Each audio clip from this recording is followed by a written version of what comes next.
यहाँ सम्पूर्णलाई स्वागत छ हाम्रो यस च्यानलमा। यस च्यानलमा नयाँ हुनुहुन्छ भने च्यानललाई सब्स्क्राइब गर्न नबिर्सनुहोला।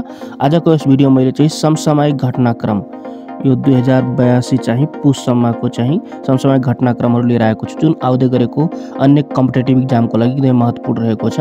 त सुरु गरौँ यो समसामयिक क्वेसनहरू। क्वेसन नम्बर 1 बाट 1 मा के रहेछ त, विश्व भोकमारी सूचकाङ्क 2025 मा नेपाल कतिऔं स्थानमा रहेको छ त? अब 24 मा चाहिँ 68 स्थानमा रहेको थियो भने अहिले 2025 मा चाहिँ 72 स्थानमा रहेको छ। त्यसैगरी क्वेसन नम्बर 2 रहेको छ, विश्वको सबैभन्दा ठूलो संग्रहालय ग्रान्ड इजिप्टियन म्युजियम सर्चधारका लागि कहिलेदेखि खुल्ला गरियो त? यो भनेपछि यो विश्वकै सबैभन्दा ठूलो संग्रहालय हो ग्रान्ड इजिप्टियन म्युजियम भनेको सन् 2025 नभेम्बर 4 देखि खुल्ला गरियो। यसैगरी क्वेसन नम्बर हाम्रो तेस्रोमा रहेको छ, यूएनओ को सुरक्षा परिषदद्वारा अन्तर्राष्ट्रिय स्थिरीकरण बल तैनात गर्ने प्रस्ताव कहिले पारित भयो त? यो भनेको सन् 2025 नभेम्बर 17 मा पारित भयो। यसको कार्यकाल भनेको सन् 2027 सम्म रहनेछ। त्यसैगरी अर्को प्रश्न रहेको छ, सरकारले राष्ट्रिय योजना आयोगको उपाध्यक्षमा कसलाई चयन गर्यो त? डाक्टर प्रकाश कुमार श्रेष्ठलाई चयन गरियो। अब अर्को प्रश्नमा हामी जान सक्छौँ, दरबार हाई स्कुलको प्रथम महिला प्रधानाध्यापक बन्न सफल व्यक्तित्व को हुन् त? यिनी चाहिँ शारदा कुमारी पौडेल हुन्, जुन चाहिँ 2082 मङ्सिर 4 मा नियुक्ति हुनुभयो। दरबार हाई स्कुल नेपालको पहिलो अङ्ग्रेजी भाषाको स्कुल हो। यसको स्थापनाको कुरा गर्दाखेरि 1910 असोज 27 मा भएको थियो। स्थापना गर्ने व्यक्ति भनेको जंग बहादुर राणा हुन्। अब प्रथम प्रा भनेको मिस्टर क्यानिङ हुन् भने प्रथम नेपाली प्रा भनेको रुद्रराज पाण्डे हुन्। यसैगरी अर्को प्रश्नमा हामी जान्छौँ, नेपालको इतिहासमा पहिलो महिला महान्यायाधीश को हुन्? त यो पहिलो नेपालको इतिहासमा पहिलो महिला महान्यायाधीश भनेको सविता भण्डारी हुन्। यिनको नियुक्ति भनेको विक्रम सम्वत 2082 भाद्र 29 मा भएको हो। नेपालको महिला न्यायाधीशको क्रममा यिनी 30औं मा पर्छन्। 29औं महान्यायाधीश भनेको डाक्टर दिनमणि पोखरेल थिए। प्रथम महान्यायाधीश भनेको कालीप्रसाद उपाध्याय थिए। कि यो चाहिँ पहिलो महिला प्रधानमन्त्री नियुक्ति भएपछि उनले चाहिँ आफ्नो स्वकीय सचिव जसलाई हामी महान्यायाधीश भन्छौँ अनि सविता भण्डारी हुन्। त्यसैगरी क्वेसन अर्को छ, G20 सम्मेलन 2025 कहाँ सम्पन्न भयो त? यो भनेको दक्षिण अफ्रिकामा सम्पन्न भयो। कहिले भयो त? सन् 2025 नभेम्बर 22 देखि 23 सम्म। G20 को सम्मेलन सन् 2008 मा अमेरिकाको वाशिंगटन डीसी मा भएको हो। त्यसैगरी क्वेसन नम्बर अर्को छ, हालसालै भारत सरकारले प्रधानमन्त्री कार्यालयको नाम परिवर्तन गरी के राखेको छ त? यो प्रधानमन्त्रीको कार्यालय सेवा तीर्थ भनेर राखेको छ। सन् 2025 डिसेम्बर 2 मा भारत सरकारले प्रधानमन्त्री कार्यालयको नाम परिवर्तन गरी सेवा तीर्थ राखेको छ। साथै देशभरिका राजभवनहरूलाई अब लोक भवन भनिनेछ भने केन्द्रीय सचिवालय कर्तव्य भवनको नामले चिनिनेछ। अब अर्को प्रश्न रहेको छ, नेपाल प्रिमियर लिग एनपीएल को दोस्रो संस्करणको उपाधि समूह कुन हो त? यो भनेको दोस्रो एनपीएल जितेको भनेको लुम्बिनी लायन्स हो। उपविजेता भनेको सुदूरपश्चिम रोयल्स हो। आयोजना मिति 2082 मङ्सिर 1 देखि 27 सम्म भएको थियो, अर्थात् सन् 2025 नभेम्बर 17 देखि डिसेम्बर 13 सम्म चलेको हो। सहभागी टोली भनेको 8 वटा थिए। जम्मा खेल 32 वटा भए थियो। यसको मस्कटको कुरा गर्दाखेरि ह्यु चितवा अनि रोबोटिक डकको नाम भनेको चङ्खे थियो। प्रथम पुरस्कार भनेको 1 करोड 10 लाख। एनपीएल को पहिलो संस्करणको विजेता भनेको जनकपुर बोल्ट्स थियो। अब हामी अर्को प्रश्नमा जान्छौँ, नेपालको पहिलो महिला प्रधानमन्त्री को हुन् त? सुशीला कार्की। उहाँ चाहिँ 2082 भाद्र 27 गते जेएनजी आन्दोलन पश्चात नियुक्त हुनुभएको हो। अर्को प्रश्न रहेको छ, सिंहदरबारमा दोस्रो पटक आगलागी कहिले भयो त? सन् 2082 भाद्र 24 गते जेएनजी आन्दोलनको क्रममा। पहिलो पटक सन् 2030 असार 25 गते प्रधानमन्त्री कीर्तिनेश बिष्ट हुँदा लागेको थियो। अनि सिंहदरबारको निर्माण भनेको चन्द्र शमशेरले 1960 मा गरेका थिए। कुन शैलीमा निर्माण गरिएको थियो? यो ग्रीक शैलीमा। डिजाइनर चाहिँ कुमार नरसिंह राणा हुन्। अर्को प्रश्नमा हामी जान सक्छौँ, एसियाली युथ पारा गेम्स टेक्वान्डोमा काँस्य पदक जित्ने नेपाली खेलाडी को हुन् त? रेणु तामाङ हुन्। अर्को प्रश्न रहेको छ, कृषि गणना 2078 अनुसार सबैभन्दा बढी कृषक परिवार भएको प्रदेश कुन हो त? कोशी प्रदेश हो। जिल्ला भनेको झापा हो। अर्को रहेको छ प्रश्न हाम्रो, गोरखापत्रमा समाचार प्रकाशन हुने 46औं भाषा कुन हो त? कुलुङ भाषा हो। कहिलेदेखि भयो? 2082 मङ्सिर 16 बाट भयो। 45औं भाषा भनेको बम्बुले राई थियो।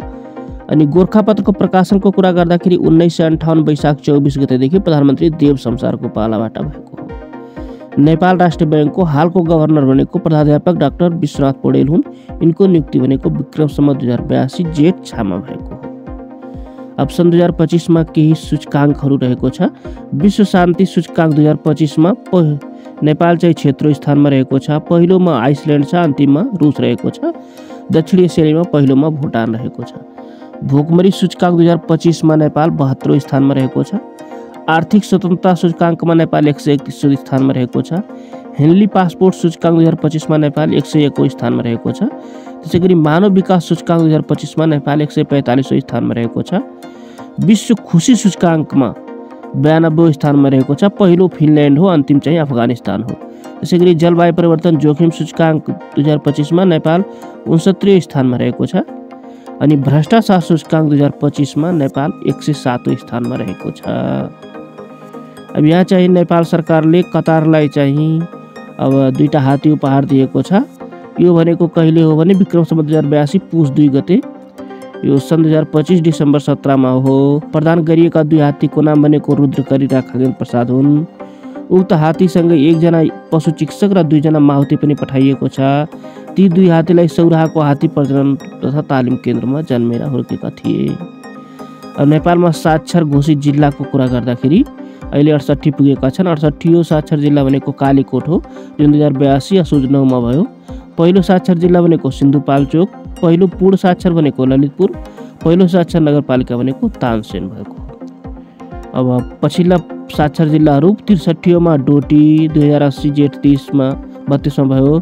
64औं मा कपिलवस्तु 2080 असार 31 मा भएको थियो। 65औं मा मोगो 2081 असोज 7 मा भयो। 66औं मा जुम्ला 2081 मन्सिर 12 मा भएको थियो।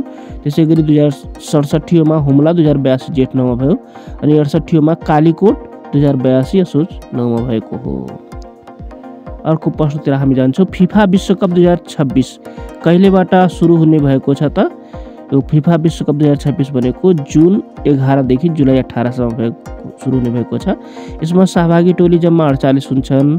खेल चाहिँ 104 वटा खेलिनेछ। आयोजक राष्ट्र 3 वटा हो, क्यानाडा, मेक्सिको र संयुक्त राज्य अमेरिका हो। अब अर्को प्रश्न रहेको छ।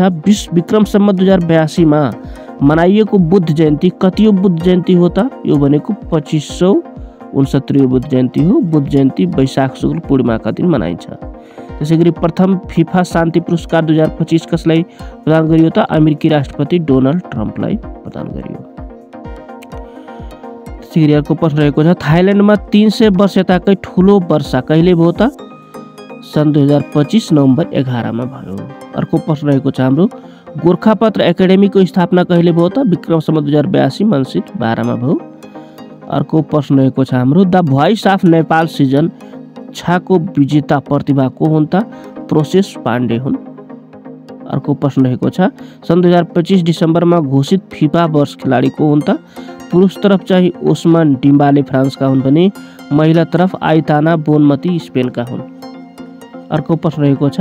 विश्वव्यापी महिला शान्ति सुरक्षा सूचकाङ्क 2025 मा नेपाल कतिऔं स्थानमा रहेको छ त? 120औं स्थानमा रहेको छ। पहिलो स्थानमा हाम्रो डेनमार्क छ, अन्तिम स्थानमा अफगानिस्तान र भारत भनेको 131औं स्थानमा रहेको छ। अर्को प्रश्न रहेको छ। मिस युनिभर्स 2025 को उपाधि चुम्ने सुन्दरी को हुन् त? फातिमा बोस हुन्, जुन मेक्सिकोका हुन्। आयोजना चाहिँ थाइल्यान्डमा भएको थियो। 74औं संस्करण हो यो। त्यसैगरी अर्को प्रश्न रहेको छ। नेपाल राष्ट्रिय बैंकले नेपालको चुच्चे नक्सा सहितको 100 रुपियाँको नोट कहिले प्रचलनमा ल्यायो त? 2082 मन्सिर 11 मा ल्याएको हो। नेपालको royal college of surgeon of एडिनबर्गद्वारा सन् 2025 मा प्रदान गरिएको प्रतिष्ठित fellowship of the royal college of surgeon उपाधिबाट सम्मानित हुने नेपाली शिक्षक को हुन् त? डाक्टर पुकारचन्द्र श्रेष्ठ हुन्। अर्को प्रश्न रहेको छ। विक्रम सम्वत 2081 को मदन पुरस्कार विजेता कृति को हो त? उर्माल हो। स्रष्टा चाहिँ छुदेन काबिमो हुन्। मिस नेपाल वर्ल्ड 2085 को उपाधि विजेता प्रतिभा को हुन् त? लुना लुइटेल हुन्। अर्को प्रश्न रहेको छ। अन्तर्राष्ट्रिय भूकम्प पुरस्कार 2025 प्राप्त गर्ने प्रतिभा को हुन् त? भारतीय लेखिका बानु मुस्ताक हुन्। कथा सङ्ग्रह हार्ट ल्याम्पको लागि उहाँले पाउनु भएको हो। अर्को प्रश्न रहेको छ। जलवायु परिवर्तन सम्बन्धी राष्ट्रिय सङ्घीय सम्मेलन COP 30 कहिले र कहाँ सम्पन्न भयो त? सन् 2025 नोभेम्बर 10 देखि 21 सम्म ब्राजिलको बेलेममा भएको हो। अर्को प्रश्न रहेको छ। 35औं नेटो सम्मेलन 2025 कहिले र कहाँ सम्पन्न भयो त? सन् 2025 जुन 24 र 25 मा नेदरल्यान्डको हेगमा भयो। अर्को प्रश्न रहेको छ सन् 2025 मा प्रकाशित संयुक्त राष्ट्र संघको पछिल्ला प्रतिवेदन अनुसार विश्वको सबैभन्दा घना आबादी भएको शहर कुन हो त? इन्डोनेसियाको जकार्ता हो। दोस्रो स्थानमा बङ्गलादेशको ढाका रहेको छ। तेस्रो स्थानमा चाहिँ जापानको टोकियो रहेको छ। फिफा अरब कप 2025 को उपाधि विजेता टोली कुन हो त? मोरक्को हो। अर्को प्रश्न रहेको छ 17औं ब्रिक्स शिखर सम्मेलन कहिले र कहाँ सम्पन्न भयो त? सन् 2025 जुलाई 5 देखि 6 ब्राजिलको रियो द जेनेरियोमा। अर्को प्रश्न रहेको छ नेपाल विज्ञान तथा प्रविधि प्रज्ञा प्रतिष्ठानले कुलपति राष्ट्रिय प्रवर्तन पुरस्कार 2082 बाट कसले सम्मानित गरियो त? डाक्टर बसन्त पन्त। पुरस्कार राशि 2 लाख थियो। 6औं बिमस्टेक शिखर सम्मेलन 2025 कहिले र कहाँ सम्पन्न भयो त? सन् 2025 अप्रिल 4 मा थाइल्यान्डको ब्याङ्ककमा सम्पन्न भयो। अर्को प्रश्न रहेको छ G20 सम्मेलन शिखर सम्मेलन 2025 कहाँ सम्पन्न भयो त? दक्षिण अमेरिका सञ्चालन यसको सन् 2025 नोभेम्बर 22 देखि 23 सम्म भएको थियो। अर्को प्रश्न रहेको छ हाल विश्वकै सर्वाधिक धनी व्यक्तिको रूपमा इतिहासमा रचना सफल धनाढ्य को हुन् त? एलन मास्क हुन्। एलन मास्कसँग 600 अरब अमेरिकी डलर भन्दा बढी सम्पत्ति रहेको छ। यसअघि विश्वमा कसैले पनि 500 अरब अमेरिकी डलरको सीमा नागेका थिएनन्। अर्थात् हालसम्मकै सर्वाधिक धनी व्यक्ति हुन् एलन मास्क। अर्को प्रश्न रहेको छ दक्षिण एसियाली क्षेत्रीय सहयोग संगठन सार्क प्रोग्रामिङ समितिको 61औं महाधिवेशन कहिले सम्पन्न भयो त? विक्रम सम्वत 2082 मङ्सिर 10 मा सम्पन्न भयो। हस्, thank you for watching this video. यो भिडियोको कुनै पनि प्रश्नमा केही समस्या छ भने कमेन्ट गर्न नबिर्सनुहोला। त्यसैगरी भिडियो मन परेछ भने लाइक शेयर सब्सक्राइब गर्न नबिर्सनुहोला। यस्तै भिडियो हेर्नको लागि अन्य जानकारीमूलक भिडियो हेर्नको लागि च्यानलमा बनिराख्नुहोला। तपाईको दिन शुभ होस्। हस्, थ्याङ्क यू।